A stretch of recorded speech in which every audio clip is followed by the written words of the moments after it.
I think one thing that's quite universally relatable is when you say you've read or watched or listened to something that you haven't. I've done this from time to time, usually with small things that don't really matter, and usually because when you reveal that you haven't watched this film or read this book, people go wild and say, "Oh my god, how have you never blah blah blah." Shut up, I don't care. But with literature, there comes the added pressure of people judging you for not having read certain things, especially specific classics. Usually, I am happy to admit that there's a thing that I haven't read. There are a lot of books out there, and I can't pretend to have read all of them. I still haven't read any of Anne Bronte's books, and I feel really bad about that. I never read Middlemarch.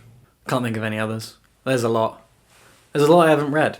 And usually, you just admit it. And then they go, "Oh my god," and you go, "Okay, calm down." But there is one book that I pretend to have read, but I never have. Until now. And the reason that I've pretended to have read this book for a long time, if it comes up in conversation, is because I'm genuinely embarrassed that I never got around to it. It's a lesbian novel. It's a Taiwanese novel. It's a novel that perfectly fits into the niches that I cover on this channel and on my blog. World fiction translated into English, and queer fiction. And yeah, I hadn't read it until now, and I just felt terrible about that. I was embarrassed. But now, I have finally read Notes of a Crocodile by Cho Miao-jin. Finally! To anyone that I've ever told that I read this, I hadn't.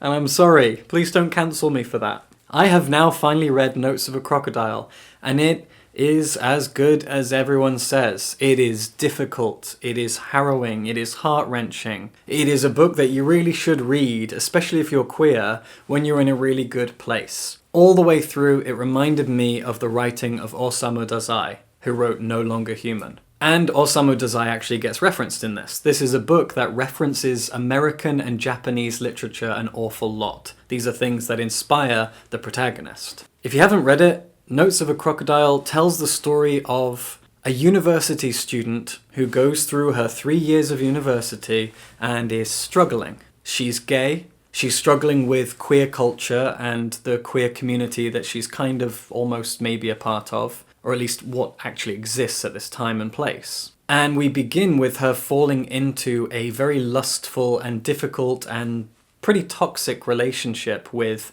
what the blurb calls an older woman, but is actually just an upperclassman, just a girl in the year above. And they have a really horrible relationship.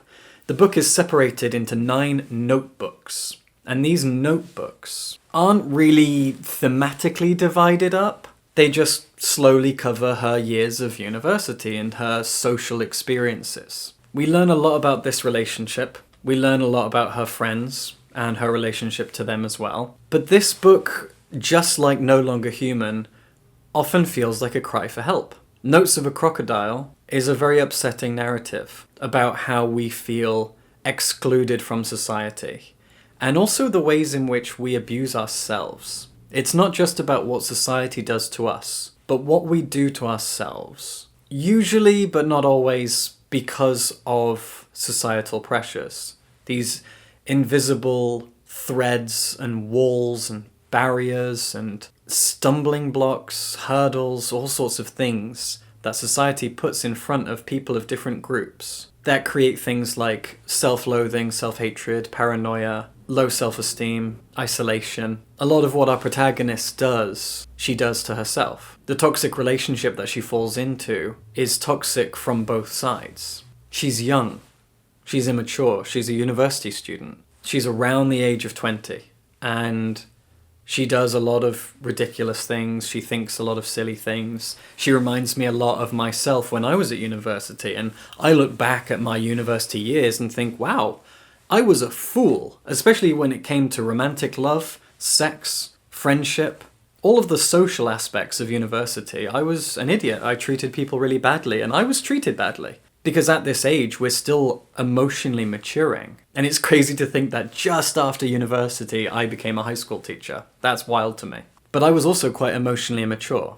And our protagonist is as well. But she's also queer. And she's really, really struggling with that aspect of her identity, while also trying to own it. And surrounding herself with queer friends in a kind of liberating way. But these friends are all kind of screwed up as well. It's incredibly true to life, but in a difficult way. Holding up a very honest, cracked mirror to the reader. It reflects Taiwanese society from a very specific time and place. It reflects university life and the experiences, thoughts, and feelings of people around the age of 18, 19, 20. It makes us think of toxicity in a lot of different ways. The fact that toxicity can come from anyone and projected onto anyone, no matter what your circumstance, what your sexual identity, what your gender identity. Toxicity is a dangerous thing. But there's also lust and love and passion and friendship and camaraderie and all of those beautiful things. Notes of a Crocodile is powerful. It has sharp nails and it claws at you and kind of gets stuck in you as you read it. It's a novel dripping with anxiety and depression, but it's also kind of liberating in a lot of ways, and it's certainly empathetic, especially to those of us who struggle with our mental health and our queer identity, or have ever struggled with our queer identity in any particular way. As someone who has struggled with their queer identity for many years, I found this empathetic and painful. And a lot of empathetic things are painful, because they reinforce and remind us of things that have been difficult for us and might still be difficult. But I'm really, really, really glad that I read it. I don't have that much to say on it. This is a book that I felt more than a book that I thought critically about. But I think I'm just going to leave it there. I just am glad that I finally read Notes of a Crocodile. It's a book that you feel, and I really recommend feeling it if you haven't already. Subscribe for books.